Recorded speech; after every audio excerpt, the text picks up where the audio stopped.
Tempat saya duduk ngaji tu, dia kalau orang makan setalam dengan dia, lauk siapa yang makan tu cedok tangan kiri, dia tak usik lah. Dia nya warak tengah tu kan, dia tak usik kata dia apa, itu syaitan dah kencing dalam makanan. Syaitan kencing hak bengong memang ada, kata mana ada nampak syaitan kencing. Memang hang pun kepala otak syaitan, bukan ada masalah apa. Mufi ayat macam tu kan. Dia sampai macam tu tak? Satu, kalau almarhum Tok Guru dulu lah, kalau orang bagi jemput makan kenduri apa, siapa nak makan setalam dengan Tok Guru ni, selalu tuan rumah yang reti faham bab ni, dia memang akan halau orang yang tak sepatutnya duduk dengan dia. Yang ni yang duduk ada, hang tak pandai, hang tak reti, esok lagi dia tak makan, jenuh ambil lauk lain baik kat dia. Macam apa? Usik lagi, cedok lagi, dia tak usik lah lauk. Tambah nak makan, kita semua Pak Teh lauk tu tak ambil ke? Ustaz Tok Guru masyhur dengan panggil Pak Teh. Tak ambil ke lauk tu? Tak apa. Tengok tak masuk lauk. Dia tak cedok. Siapa? Tengok. Ada orang cedok tangan kiri tu, satu dia tak ambil. Kalau tuan rumah pandai, dia tengok tu. Ambil lauk lain. Boh tu dia cedok. Hak baru tu dia cedok. Hak orang dah cedok tangan kiri, dia tak sentuh kan. Tu dia. Ulama dulu, orang dulu beramai kan, jaga sama itu. Kita tak ada macam ni kan.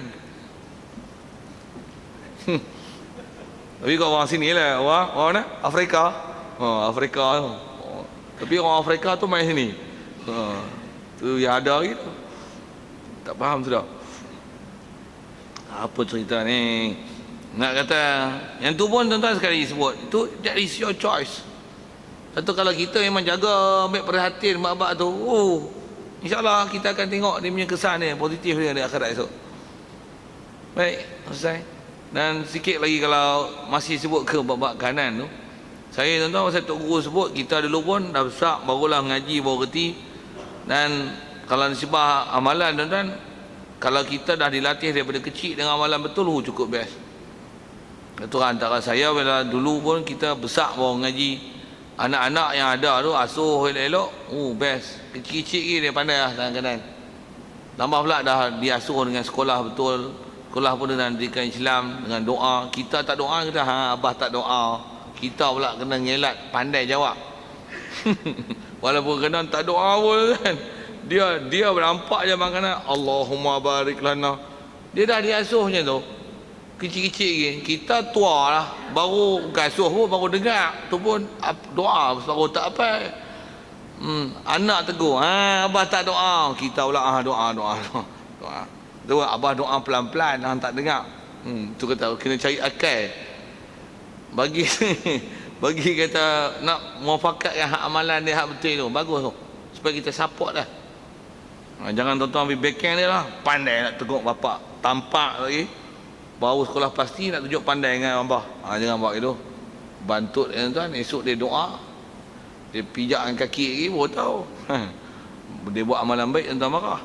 Sikit-sikit sebut tu. Nak cerita apa ni? Nak cerita, pastikanlah walaupun benda kecil macam tu, ulama dulu sangat cermat tuan-tuan, apatah lagi benda-benda besar. Okey. Benda besar tu tengoklah macam-macam, bab akidahnya, bab amalannya. Kita ni baru lepas ibadat korban apa ke depan ni, apalah nak cuti-cuti sekolah, nikah, apa semua bab kan. Pasal kita kaedahnya, pastikan kita buat apa saja kita buat, mesti dia menepati kaedah syarak. Dan syarak tu kena soal gini sikit lah, apa yang kita belajar yang nama syarak yang kita tahu sembahyang, puasa, zakat, haji, korban, kekah, apa lagi sampai kita tak tahu. Kalau ikut semua bab saya nak sebut tu, kata yang ni tuan-tuan, lagi tuan-tuan mengaji, lagi tuan-tuan akan merasa banyaknya kita buat tak betul. Lagi tuan-tuan tak mengaji, lagi tuan-tuan akan kata aku dah buat semua betul. Sikit dengan ayat itu, saya bagi sepeh je apa dia tuan-tuan kena mengaji. Baik, jadi antu saya nak sebut tu pasal itulah menentukan tangan kanan kiri kita. Paling besar tu bab akidah. Satu, akidah-akidah yang nama Wahabi, Syiah, apa lagi pluralisme, liberalisme, anti hadis. Jaga sungguh lah tuan-tuan. Zaman kita ni ialah zaman yang begitu banyak sangat ancaman dalam bab akidah. Kadang-kadang benda asas dia bab akidah pun. Hak tu dah menentukan tangan kanan dan kiri. Amalan suku tu akidah tu. Pahaman tu. Contoh saya sebut sikit tuan. Yang kalau kita tak belajar, kita rasa macam betul lah. Tapi kalau kita belajar, rupanya ada salah. Ambil satu tentang yakin kita ke Allah Ta'ala. Tuhan kita Allah. Okey, cantik, betul. Cuma Allah yang kita yakin tu, setakat mana yang kita faham. Kalau setakat Tuhan kita Allah, Nabi ikutan Nabi Muhammad. Setakat tu aja. Tapi ada benda-benda yang sepatutnya mana ditepis, yang dikeluarkan, dan sepatutnya diiktikad dengan yakin di situ, dan kita bertegas di situ. Bila ada benda tak faham, kita akan rasa benda tu macam tak salah, dan kita akan rasa betul. Mana dia? Contoh, katalah kita Islam, ada orang yang tak Islam. Tanya nak, salah tak kalau kita kata macam ni? Islam saja agama betul, lain pada Islam tak betul. Betul tak cakap tu? Betul tak ayat tu? Islam saja agama betul, lain pada Islam tak betul. Betul tak? Tuan-tuan pun tahu, tak tahu betul tak betul. Kalau tak tahu saya nak kata gini, bodoh lah tu boleh jadi kafir kan? Saya apa? Tuan-tuan tak tahu bahawasanya Islam saja agama betul. Ya Allah, Allah, He is the only one. Yang He is the only God, no others. Allah is the one and only. Yang tu tuan-tuan tak tahu, bodoh tu suku boleh jadi kafir kan? Apatah lagi tuan-tuan ada keluar ayat macam ni. Kristian pun betul, diorang pun nak ke syurga juga, tapi jalan cara demo lah. Kita pula masyarakat majmuk, jadi we believe in God. Macam dasar orang putih, macam mereka punya apa, in God we trust. Sama kan? Mereka dengan Malaysia sama, cuma kita believe in God, dia in God we trust. Faham tak sebab apa? Kan kat Statue of Liberty tu dia tulis tu kan, in God we trust kan. Betul? Tuan tak tahu? Dengar saya khabar. Sama kan, believe in God, sama dengan dasar Malaysia. Jadi believe in God ni, which God? Still there is a God yang people know it as a God. There is a God dan dia iktiraf itu. Di Malaysia the same one. Dan itulah dasar kebangsaan kita, dan itulah kita diajar. Jadi mana-mana ada pahaman agama, macam mana? Kita naklah menghormati agama lain. Istilah hormat kan? Dan kita naklah meraihkan apa saja perayaan yang ada di Malaysia. Semua perayaan di Malaysia adalah perayaan kita. Ni pemimpin kita cakap, dan ramai orang bercakap gitu. Kalau tengok bab akidah kita macam mana? Out, habis, keluar Islam, keluar langsung kan. Pasal mengiktiraf agama lain pun boleh dimuliakan. Dia adalah juga betul, dia juga bawa ke syurga. Tuhan selain pada Allah Ta'ala pun benar, dan kita kena hormati. No. Saya nak cerita apa tu? Pastikan hitam putih kita betul ikut kaedah syarak. Kalau kita hak tu pun tak clear tuan-tuan, so you must make a very very pure clarified. Original tulis punya tuan-tuan. Macam mana? Tuan-tuan kena patah balik, pergi ngaji elok, mengikut apa yang disebut oleh ulama, apa yang dalam kitab betik, macam mana pahaman yang Rasulullah ajar ke kita, bukan pahaman-pahaman kebangsaan. Kalau pahaman kebangsaan tu dijadi gitu, ada liberalisme, pluralisme, boleh, tak mengapa. Jangan kita terlalu taksub dengan Islam, kata Islam aja bagus, yang lain tak bagus. Agama mereka pun kita naklah hormati pandangan orang lain. Sampai pandangan orang kafir pun kita hormati, terutama dalam bab-bab ketuhanan, dalam bab-bab keagamaan. Kaedah Islam kita salah. Dan memang jangan tak tahu, di Malaysia kalau kita dengan pahaman Islam yang betul macam ni, kalau ikut piawaian antarabangsa, kita dilabelkan sebagai teroris, pelampau, ekstremis dalam bab agama. Padahal itu bukan ekstremis, itulah apa? Itulah hak betul. Itulah hak betul, bukan ekstrim lah tu. Yang ekstrim macam mana? Selain ada Tuhan selain pada Allah Ta'ala, itu ekstrim. Pasal benda yang tak dianggap tak Tuhan dianggap Tuhan, bukan ekstremis, bodomis. Mobil lah ayat yang saja lawak tu menyambil. Nak sebut apa? Kita mesti ada kenal istilah kanan kiri, saya gunakan bahasa haluan kanan kiri tu, Islam kufur, mesti sangat jelas yang mana ajaran Islam, yang mana bukan ajaran Islam. Nanti yang kalau kita lihat siapa yang bercakap macam, saya bagi contoh-contoh pahaman-pahaman liberal dan plural tu, siapa yang cakap tu? Orang Islam kita, pembesar kita, pemimpin kita cakap macam tu. Dan orang yang masyhur di kalangan kita ada yang sebut macam ni, kita tak mau pakai hadis, tak mau, kita pakai Quran saja. Tuan-tuan, orang Islam tu. Tapi kalau kita tengok latar belakang, tengok puncanya pasal apa? Memang dia Islam, mak bapak dia Islam, tapi dia tak pernah dapat pendidikan Islam. Dan orang yang menyetujui macam Kasih Ahmad apa tu, yang tu adalah juga orang yang antaranya bekas daripada pernah jadi Perdana Menteri kita, dia menyokong pahaman tu, dan dia pula bersetuju di atas supaya tafsiran Quran ni diperbaharui, ditafsir semula. Quran ditafsir semula. Pasal apa dia menerima tu?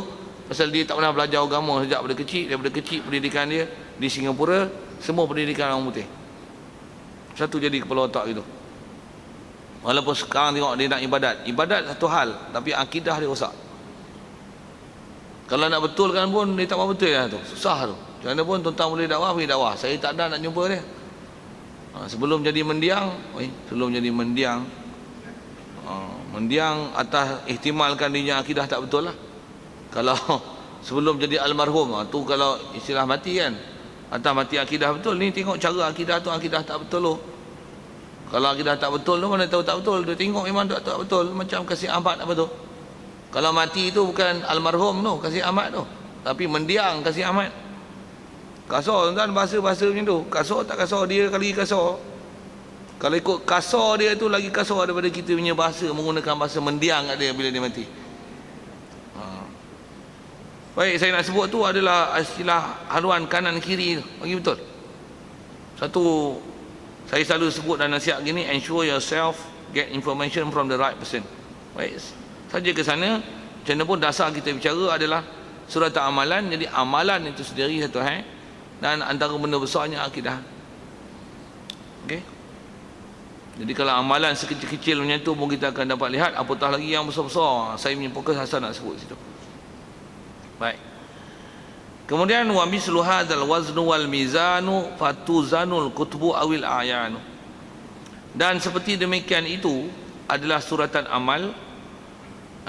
Seperti demikian itu, seperti mana suratan amal, wajib juga kata dia mempercayai timbangan dan neraca, maka akan ditimbang suratan amal ataupun diri-diri amalan itu.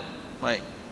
Seterusnya yang nak disebut oleh pengarang kita ni adalah wajibnya kita i'tiqad, wajib imani tentang adanya timbangan. Disebut dengan bahasa Arabnya wazan dan mizan. Wazan adalah perbuatan timbang amal, mizan adalah alat penimbang. Jadi wajib beriman adanya alat menimbang esok untuk menimbang amalan kita, dan wajib beriman adanya perbuatan menimbang itu. Kalau guna aktiviti ke bukan aktiviti lah, maksudnya bab kiraan amal itu akan berlaku. Timbangan amal bukan kiraan tu dipanggil hisab. Yang ni bab timbang tu sendiri. Jadi bila ada alat penimbang, wajib beriman dan adanya berlaku timbangan. Dan nak timbang tu timbang apa? Situ khilaf. Tu disebut maka akan ditimbang suratan amalan itu atau diri-diri amalan. Jadi apa yang akan ditimbang, di situ ada khilaf ulama Ahlussunnah wal Jamaah. Antara yang masyhur di kalangan ulama Ahlussunnah wal Jamaah menyebut antara yang ditimbang itu adalah buku amalan. Pasal penimbang tu esok dia akan ada satu tempat untuk kita pegang setiap buku amalan, buku catatan amalan holder dia akan pegang, dia akan letak apa yang tercatat dalam buku tu, penimbang tu akan baca. Dan timbang ni masyhur atas sebut syarah-syarah dalam hadis kalau kita belajar, rupa dia macam kalau tengok secara lahiriah disebut nisbah gambaran general, rupa timbang ni macam dacing Barisan Nasional. Saya bukan nak perli kan, tapi memang betul bahasa tu. Maksudnya dia ada istilah dua piring kanan kiri. Cuma apa tempat letak apa macam mana wallahu alam. Saiz dia pun kalau ikut masyhur dalam kitab disebut saiznya amat besar. Jadi dia akan ada tempat khas untuk diletakkan buku amalan nanti, dia akan baca.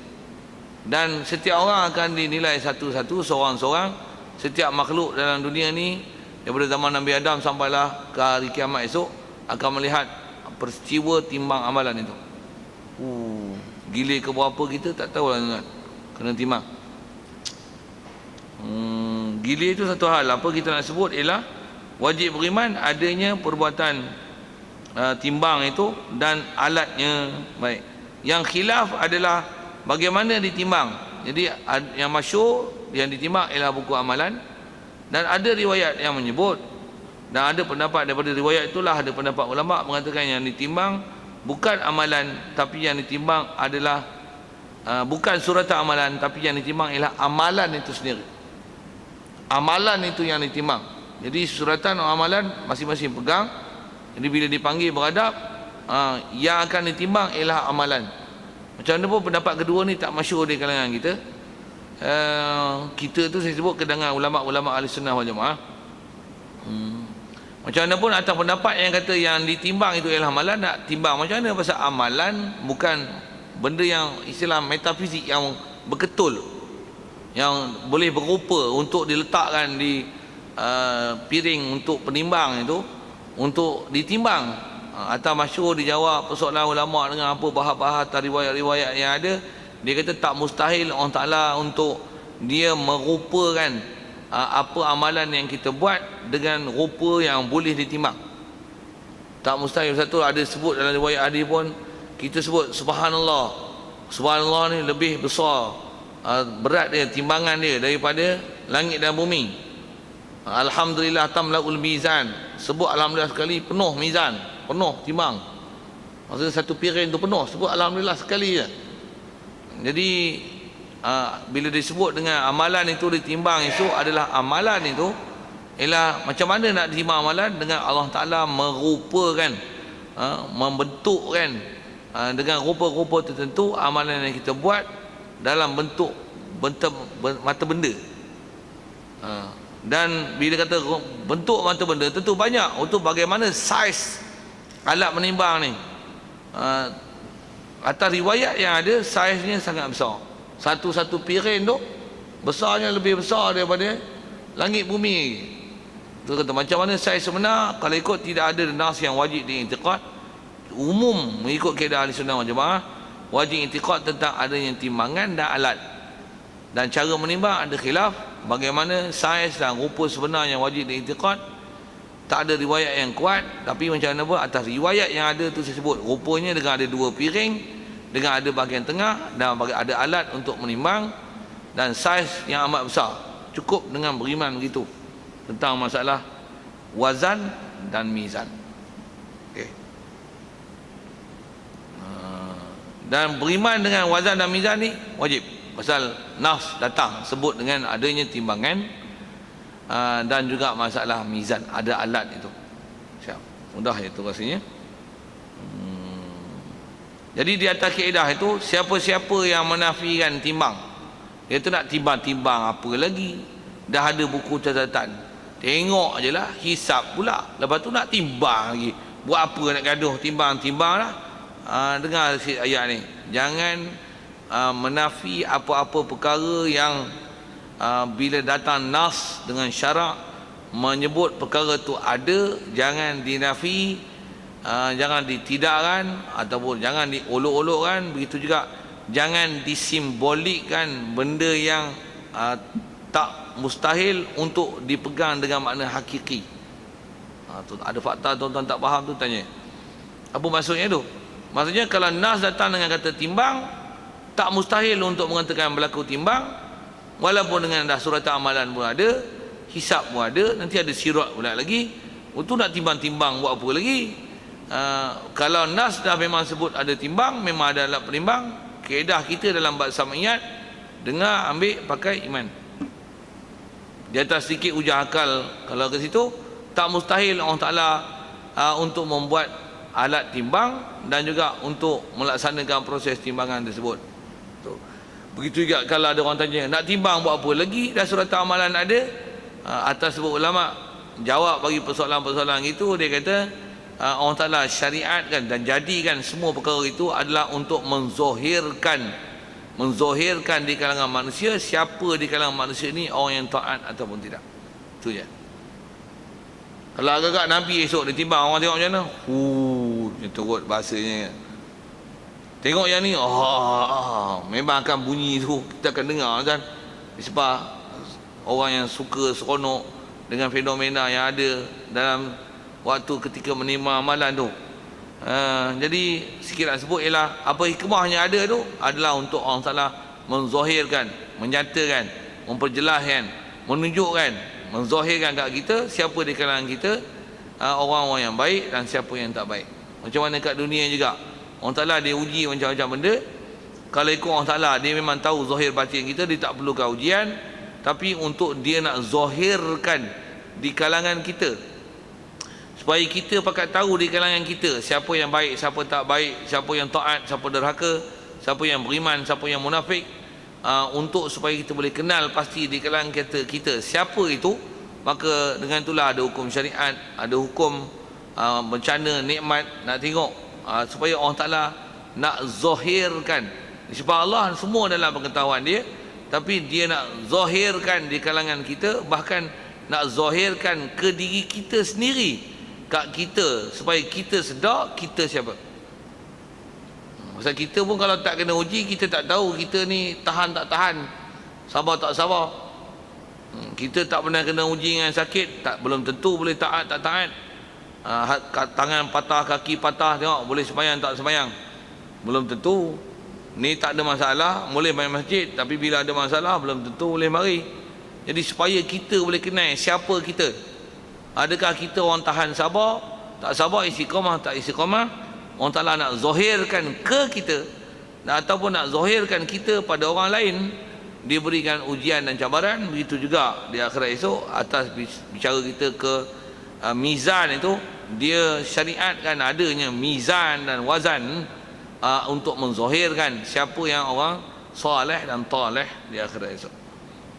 Baik, itu nisbah sikit kalau ada soalan-soalan berkenaan dengan wazan mizan tu yang telah dibahas ulama. Baik, sikit lagi. Kazas siratu fal ibadu mukhtalif mururuhum fasalimun wa muntalif. Demikian juga kata dia, wajib dipercayai, wajib diiktikad, wajib diimani, wajib dibenarkan, wajib tasdik, titian. Di bubulan kurungan itu, apa dia titian ni? Itulah jambatan yang dibentangkan di atas pucuk neraka jahanam. Istilah pucuk ni bahagian atas, bahagian atas neraka jahanam. Jambatan yang dibentangkan di atas puncak neraka jahanam, umum bahasa Arabnya wajib iktikad adanya sirat, adanya titian sirat.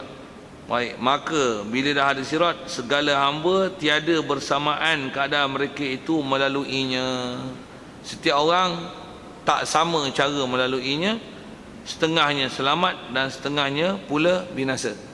Baik, syair ni nak cerita apa? Dia nak menunjukkan wajibnya kita iktikad. Satu lagi perkara samiyat, itulah sirat.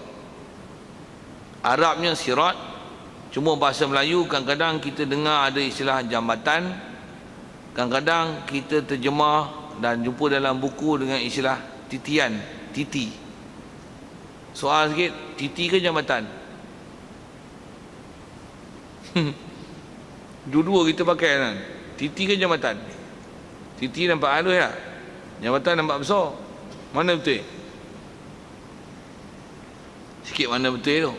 Yang ni yang kita nak faham akidah bagi. Kalau orang soal pun kita boleh jawab.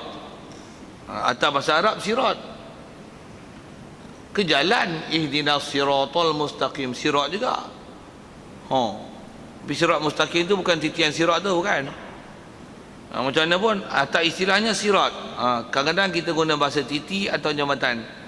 Macam mana pun, kalau sebut titi sekalipun, yang dimaksud titi itu adalah jambatan yang direntangkan di atas neraka jahanam ni. Macam mana pun, apakah maksud yang dikedaki dengan titi atau jambatan itu? Kena faham. Istilah titi atau jambatan tu ialah laluan yang dibina daripada padang mahsyar, direntangkan di atas neraka jahanam. Jadi melalui atas neraka jahanam, dan dia bermula dengan mahsyar, berpenghujung di syurga. Siapa yang lulus, syurga. Siapa yang gagal, gelebum lah, neraka dulu lah. Dan mula sirat ni mana? Mula mahsyar. Jadi di mahsyar semua dah selesai suatu amalan, timbang, lepas tu ada hisab, lepas tu hisab pun disebut kemudian ni, lalu atas sirat. Sirat pun atau umumnya ini memang wajib i'tiqad adanya sirat. Jadi asalan sebut ni sirat ni apa? Sirat ni ialah laluan yang direntangi daripada mahsyar ke syurga melalui neraka. Itulah bahasa ringkas dia. Jadi sama ada menggunakan bahasa titi atau jambatan, itu tak masalah. Bahkan kalau kita belajar dalam bab-bab riwayat hadis, ada hadis yang meriwayatkan sirat ni halusnya lebih halus daripada bahasa orang tua-tua dulu. Dia guna bahasa rambut dibelah 7, dan disebab tajamnya lebih tajam daripada pisau cukur. Bayang tuan-tuan, pisau cukur kalau buat jambatan, dia titi ke jambatan? Itu bahasa titi jambatan tak ada masalah. Itu mana betul titi ke jambatan? Itu istilah. Sebenarnya dia boleh jadi titi, dia boleh jadi jambatan, dan dia boleh jadi seurat benang, dan dia boleh jadi macam tajam mata pisau. Tapi laluan itu ada. Laluan itulah umumnya sirat. Jadi atas istilah titi dan jambatan itu adalah disebabkan perbezaan bahasa dan istilah itu disebabkan adanya perbezaan cara orang lalu. Dan setiap orang tu yang disebut dari segi i'tiqad juga tentang sirat tu wajib beriman, wajib juga i'tiqad. Tak samanya cara setiap manusia yang lalu di atas sirat. Tak sama. Tak sama itulah, ada orang yang lalu atas sirat macam jambatan, ada yang lalu macam titi, ada yang lalu macam atas tali atau benang, ada yang lalu macam lalu atas pisau cukur. Pisau cukur tuan tahu, tambah yang jilid super stainless tu, sajalah untuk sikit bayangkan kan. Tahu mana dia tunjuk gambar kulit buaya pun boleh potong kan, dia tunjuk gitu kan, apanya sangat tajam.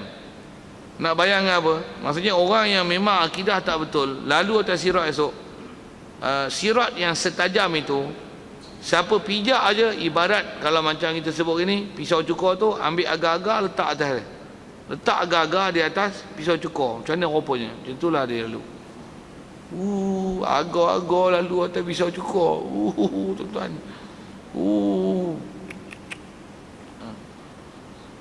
Sekali lagi dia ialah benda ijbari.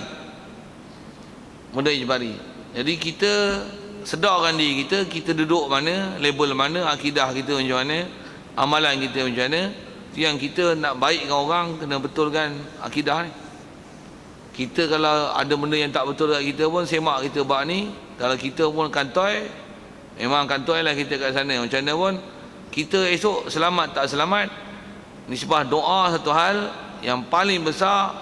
Ensure yourself, akidah you betul, amalan you betul. Tak ada benda wajib you cuai. Kalau ada dosa you dah langgar, you wajib taubat. Prinsip nak berjalan atas sebagai abid, orang abdikan diri ke Allah Ta'ala, macam mana perjalanannya yang diajar oleh Rasulullah dan telah dihurai satu-satu oleh para ulama kita, mesti pergi belajar bagi dapatkan jalan itu. Itu tanggungjawab kita. Jatah kita takutlah, tapi tak sembahyang. Tak jadi takut tu. Takutlah, ngerilah lalu atas pisau cukur, tapi aurat tak tutup. Anak dia biarnya, dia abaikannya. Apa seumpama itu? Balik-balik lagi tengok, dia buka TV juga, dia buka joget-joget juga. Takutlah lalu atas sirat, takutlah dengan ustaz cerita. Tapi duk takut-takut memang TV duk buka, tu tengok cerita drama. Sekali cerita orang putih lah, tu dah peluk cium depan TV. Itu saya bukan orang sebut orang sini ni, dia orang Afrika. Orang Afrika. Cerita apa ni? cerita tentang berbezanya manusia lalu di atas sirat. Okey. Jadi wajib i'tiqad segala hamba tiada bersamaan keadaan mereka melaluinya. Di atas tak sama itu. Takut-takut kita ni akan jadi keadaan tak elok. Dia doa.